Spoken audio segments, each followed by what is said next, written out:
കാർമേഘങ്ങൾ ഉരുണ്ടുകൂടി മിന്നൽ വെളിച്ചത്തിൽ നാട് വിറങ്ങലിച്ചു നിന്നു.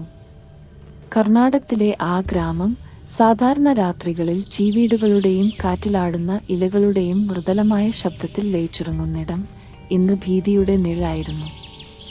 മഴ ശക്തിയായി പെയ്തിറങ്ങി ഓടിട്ട മേൽക്കൂരകളിലും ചെളി നിറഞ്ഞ വഴികളിലും തട്ടിത്തെറിച്ചു.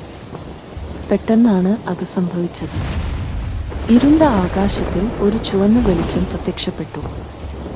അവൻ വന്ന രാത്രിയായിരുന്നു അത്. ആ രാത്രിയിൽ ഗ്രാമത്തിലെ പലർക്കും ഉറക്കം വന്നിരുന്നില്ല. അസാധാരണമായി ഇന്ന് കാട്ടിൽ നിന്നും പട്ടികൾ ഓരി ഇടുന്നു, ആടുകൾ ഭയന്നു കരയുന്നു. ആകാശം കനൽപ്പെടുത്തിയ ചുവന്ന വെളിച്ചം അവരെ അത്ഭുതപ്പെടുത്തി. ആ രാത്രി കനൽപൊഴിയും പോലെ ഒരു ചുവന്ന വാൽനക്ഷത്രം പ്രകാശം വിടർന്നുകൊണ്ട് ആകാശം കീറിക്കടന്നു. ആ കാഴ്ചയുടെ മുമ്പിൽ ഗ്രാമത്തിലെ എല്ലാവരും നിശബ്ദരായി നിന്നു. ചിലരുടെ മുഖത്ത് ഭയം, ചിലരുടെ കണ്ണുകളിൽ ദൈവഭയം. ആരോ പറഞ്ഞു, ദൈവം തന്നെയാകുമോ ഇത്? മഴയുമില്ലാതെ ഇടിമിന്നലോടെ ആ ചുവന്ന നക്ഷത്രം ആ ഗ്രാമത്തിനു മുകളിൽ നിന്നു.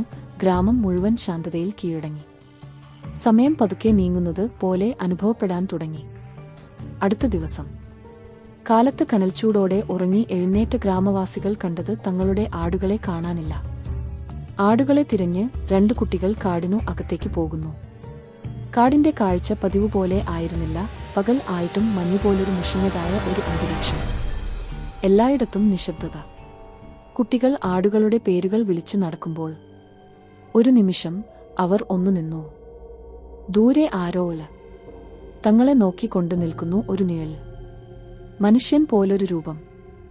എന്നാൽ ആ മുഖം അത് ഭയപ്പെടുത്തുന്നത് ആയിരുന്നു.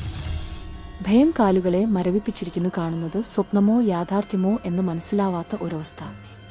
പെട്ടെന്ന് ആ രൂപം മരങ്ങൾക്കിടയിൽ മാഞ്ഞുപോയി. കണ്ടത് എന്താണ് എന്നറിയാതെ അവർ ഗ്രാമത്തിലേക്ക് ഓടുന്നു.